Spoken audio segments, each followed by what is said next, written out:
Hi welcome to Green Valley. ഒരു ബിഗിനറാണ് നിങ്ങളെങ്കിൽ cost കുറഞ്ഞ് കെയർ കുറഞ്ഞ് പെട്ടെന്ന് തന്നെ എങ്ങനെ നമ്മുടെ ഗാർഡൻ ഗ്രീനിഷ് ആക്കാം എന്നാണ് ഞാൻ പറയുന്നത്. തുടക്കക്കാർക്ക് ഏറ്റവും നല്ലത് എൻ്റെ ഒരു അഭിപ്രായത്തിൽ മണി പ്ലാന്റ് തന്നെയാണ്.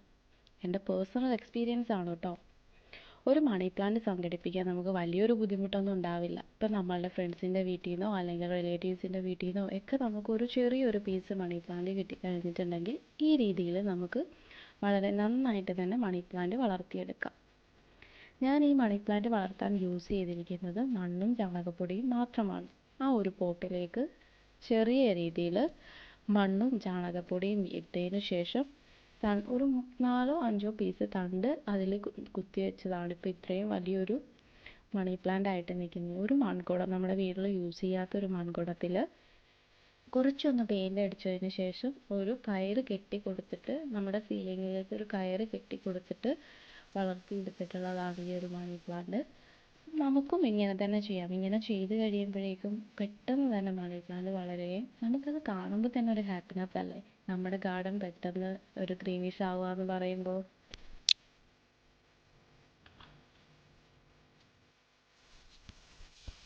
ഈ ഒരു പോട്ടിൽ ഒരു വീക്ക്ലി വൺസ് എന്ന രീതിയിലാണ് ഞാൻ വെള്ളം ഒഴിച്ച് കൊടുക്കാറ്. നമ്മളല്ലാതെ വലിയൊരു കെയറോ കാര്യങ്ങളോ ഒന്നും ഈ മണി പ്ലാന്റിന് ആവശ്യമായിട്ട് വരുന്നില്ല. മണി പ്ലാന്റ് നടാൻ നമുക്കൊരു പോട്ടില്ല എന്നുള്ളൊരു വിഷമോ, അതല്ലെങ്കിൽ നമ്മൾ ഒരു ഗാർഡനിങ് സ്റ്റാർട്ട് ചെയ്യുന്ന സമയത്ത് ഒരു ബിഗിനർക്ക് ഏറ്റവും പ്രശ്നം വരുന്നൊരു കാര്യം ചിലവെന്നതാണ്. അപ്പോൾ നമ്മൾ ഈ ഒരു മെത്തേഡ് ഫോളോ ചെയ്യുമ്പോൾ നമുക്ക് അവിടെ കോസ്റ്റിൻ്റെ ഒരു ബുദ്ധിമുട്ട് വരുന്നില്ല. കാരണം നമ്മുടെ വീട്ടിൽ യൂസ് ചെയ്യാതുള്ള പോട്ടും പൊട്ടിപ്പോയിട്ടുള്ളതോ അങ്ങനെയൊക്കെയുള്ള പാത്രങ്ങൾ നമ്മൾ യൂസ് ചെയ്തിട്ടുണ്ടെങ്കിൽ നമുക്ക് മണി പ്ലാന്റ് നടാം. അതിന് വേറൊരു ലുക്കും ആയിരിക്കും. അപ്പോൾ അതിൽ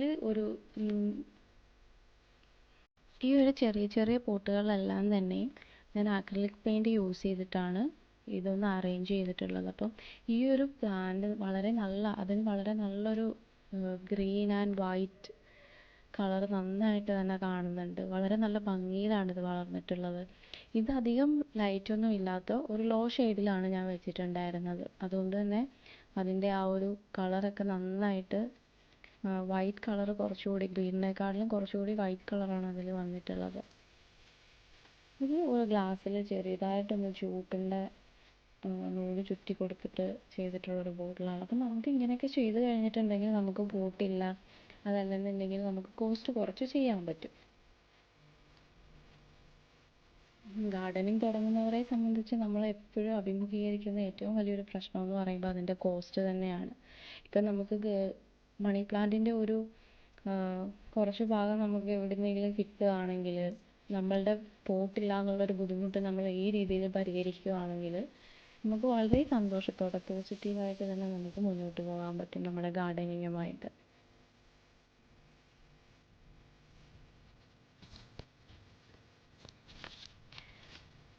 ഇപ്പം കാണിക്കുന്നത് ഇത് വാട്ടറിൽ പ്രൊപ്പഗേറ്റ് ചെയ്തിട്ടുള്ളതാണ്. ഞാൻ കൂടുതലും വാട്ടറും അതുപോലെ തന്നെ മണ്ണിലുമാണ് പ്രൊപ്പഗേറ്റ് ചെയ്യാറുള്ളത്. ഇത് വളരെ ചെറിയൊരു ബോട്ടിൽ മണി പ്ലാന്റ് പ്രൊപ്പഗേറ്റ് ചെയ്യാൻ വാട്ടർ പ്രൊപ്പഗേഷന് വെച്ചിട്ടുള്ളതാണ്. നന്നായിട്ട് വേര് വന്നിട്ടുണ്ട്.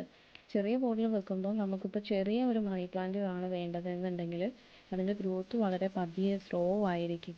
അപ്പം നമുക്ക് ഭയങ്കര ക്യൂട്ടായിട്ടുള്ളൊരു മണി പ്ലാന്റ് കിട്ടും.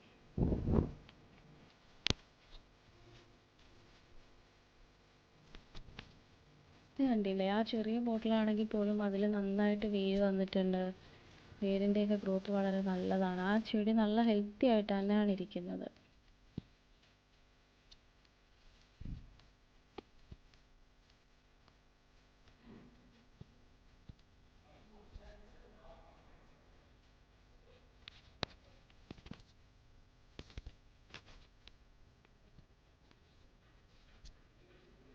ഇത് കുറച്ചുകൂടെ വലിയൊരു ബോട്ടിൽ ഞാൻ പ്രൊപ്പഗേറ്റ് ചെയ്യാൻ വെച്ചതാണ്. അത് വളരെ നന്നായിട്ട് തന്നെ കിളിച്ചിട്ടുണ്ട്. നല്ല ബുഷിയായിട്ട് തന്നെ ഇരിക്കുന്നുണ്ട്. അതിനും വളരെ നല്ല രീതിയിൽ തന്നെ വേരൊക്കെ വന്നിട്ടുണ്ട്.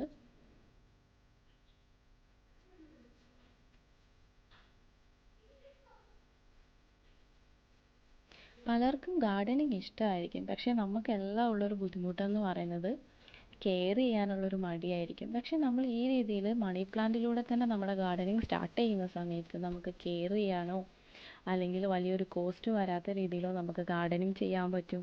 നമ്മുടെ ഗാർഡൻ നല്ല ഗ്രീനിഷ് ആയിട്ട് നല്ല ഭംഗിയിലിരിക്കുന്ന കാണുമ്പോൾ നമ്മൾ അറിയാണ്ട് തന്നെ നമ്മൾ പിന്നീട് ഗാർഡനിങ് അങ്ങ് ചെയ്തോളും.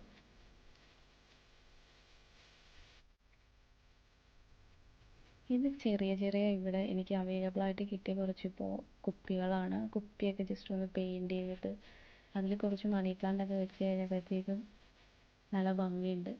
ഇതൊക്കെ കണ്ടു കഴിഞ്ഞാൽ ആർക്കാണെങ്കിലും തോന്നില്ലേ ഗാർഡനിങ് ചെയ്യാൻ.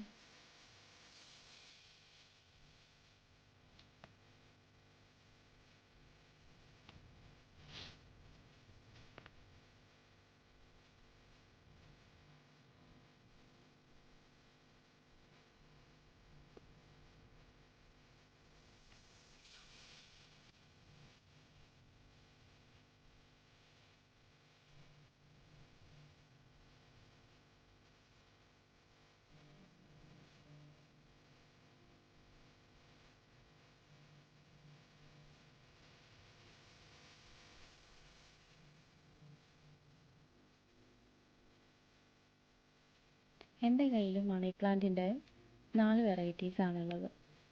ഇതാണ് എൻജോയ് പോത്തോസ്. അപ്പോൾ ഈ ഒരു എൻജോയ് പോത്തോസ് വളരെ നല്ല ബുഷിയായിട്ട് നല്ല അടുക്കിനടുക്കിനാണ് കിളിച്ച് വരിക. വളരെ നല്ല ഭംഗിയിൽ. ഇത് ഞാൻ നഴ്സറിയിൽ നിന്ന് വാങ്ങിയിട്ടുള്ളതാണ്. അപ്പോൾ ഇത് ഞാൻ പിന്നീട് വേറൊരു പോട്ടിലേക്ക് മാറ്റിയൊന്നും റിപ്പോർട്ട് ചെയ്തിട്ടില്ല. ഞാൻ അങ്ങനെ തന്നെ വെച്ചേക്കുവാണ്. ഇത് വളരെ നല്ല ഭംഗിയിൽ പിടിച്ചു വന്നിട്ടുണ്ട്. കുറച്ചുകൂടിയൊക്കെ ഗ്രോത്ത് ഞാൻ വാങ്ങിയതിനെക്കാട്ടിലും ഉണ്ട്. അപ്പോൾ ഇനി അത് കുറച്ച് നല്ല ഗ്രോത്ത് വന്നിട്ടുള്ള ഭാഗമൊക്കെ ജസ്റ്റ് കട്ട് ചെയ്ത് സെപ്പറേറ്റ് ഒന്ന് പ്രൊപ്പഗേറ്റ് ചെയ്യാൻ വെച്ച് കഴിഞ്ഞാൽ നമുക്ക് ഈ ഒരു എൻജോയ് പോത്തോസിൻ്റെ കളക്ഷൻ കുറച്ചുകൂടി നമ്മുടെ കയ്യിൽ കിട്ടും.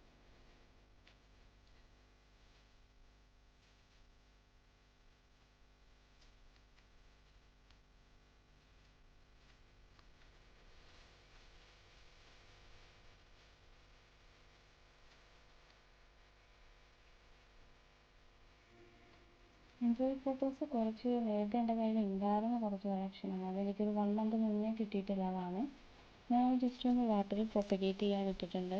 എൻജോയ് പോത്തോസിന് വളരെ പതിയാണ് അതിൻ്റെ ഒരു ഗ്രോത്ത് വരിക.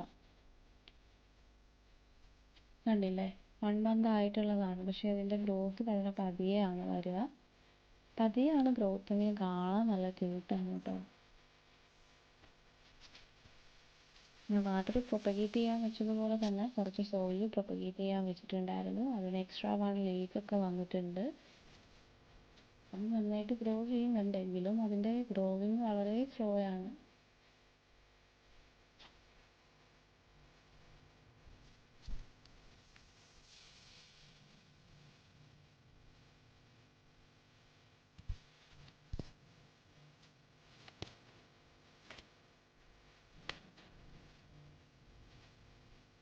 പിന്നീട് എൻ്റെ കയ്യിലുള്ളൊരു വെറൈറ്റി നമ്മുടെ നിയോൺ പോത്തോസ് ആണ്. അതിൻ്റെ ലീഫ് കാണാൻ തന്നെ നല്ല ഭംഗിയാണ്. ആ ഒരു കളറ് കണ്ടില്ലേ, എനിക്ക് ഭയങ്കര ഇഷ്ടമാണ് ഈ ഒരു പോത്തോസ്. ഇത് ഞാൻ കടയിൽ നിന്ന് ജസ്റ്റ് വാങ്ങിയിട്ടുള്ളതാണ്. അധികമായിട്ടില്ല, ഒരു 1 വീക്കൊക്കെ ആയിട്ടുള്ളൂ ഇത് വാങ്ങിയിട്ട്. അപ്പം ജസ്റ്റ് അതിൻ്റെ കുറച്ച് ഭാഗങ്ങളൊക്കെ ഒന്ന് പ്രൊപ്പഗേറ്റ് ചെയ്യാനായിട്ട് വെക്കണം. ഇത് നമ്മുടെ ജേഡ് പോത്തോസ് ആണ്. ഹേർട്ട് പ്ലാന്റ് എന്നും പറയും. അതിൻ്റെ ലീഫിൻ്റെ ഷേപ്പ് ഒക്കെ കണ്ടില്ലേ, ഒരു ഹേർട്ട് ഷേപ്പൊക്കെയാണ് ലീഫിനുള്ളത്. ഇത് ഫുള്ളായിട്ട് നല്ല ഡാർക്ക് ഗ്രീൻ കളറിലാണ് ഇതിൻ്റെ ലീഫ് വന്നിട്ടുള്ളത്. ഇനി ഞാൻ എൻ്റെ പോട്ടിങ്സ് കാണിച്ചു തരാം. പ്രത്യേകിച്ചൊന്നുമില്ല കേട്ടോ, വളരെ സിമ്പിളാണ്. ഓടിൻ്റെ കഷ്ണങ്ങൾ, ചാണകപ്പൊടി, മണ്ണ്. നമ്മുടെ ഈ ഒരു പോട്ടിലേക്ക് ആദ്യം നമുക്ക് ഇട്ട് കൊടുക്കേണ്ടത് ഓടിൻ്റെ കഷ്ണങ്ങളാണ്. ഓടിൻ്റെ കഷ്ണങ്ങൾ അടിക്കുന്നുണ്ടെങ്കിൽ നമുക്ക് ഈ വേരോടാനും അതുപോലെ തന്നെ വെള്ളം കെട്ടി നിന്നിട്ട് നമ്മുടെ വേര് ചെയ്യാതൊക്കെ ഇരിക്കും. പിന്നീട് ഞാൻ ഇടുന്നത് ചാണകപ്പൊടിയാണ്. അതിനുശേഷം മണ്ണ് അതിലേക്ക് ഇട്ട് കൊടുക്കും. മണ്ണ് കൂടി ഇട്ട് കൊടുത്തതിന് ശേഷം നമ്മുടെ ഈ ഒരു പ്ലാന്റ് നടുകയാണ് ചെയ്യുന്നത്. ഞാൻ വേറെ പ്രത്യേകിച്ച് ഒന്നും ചെയ്യില്ല കേട്ടോ, ഇത്രയേ ചെയ്യാറുള്ളൂ. അപ്പോൾ നമ്മുടെ ജേഡ് പ്ലാന്റ് ആണ് ഞാൻ ഈ ഒരു പോട്ടിലേക്ക് പ്ലാന്റ് ചെയ്തിട്ടുള്ളത്. വളരെ സിമ്പിളാണ്. നമുക്ക് വേറെ ഒരു ബുദ്ധിമുട്ടോ കാര്യങ്ങളോ ഇല്ലാതെ തന്നെ നമ്മുടെ പ്ലാന്റ് പെട്ടെന്ന് തന്നെ പിടിപ്പിച്ചെടുക്കാനായിട്ട് സാധിക്കും.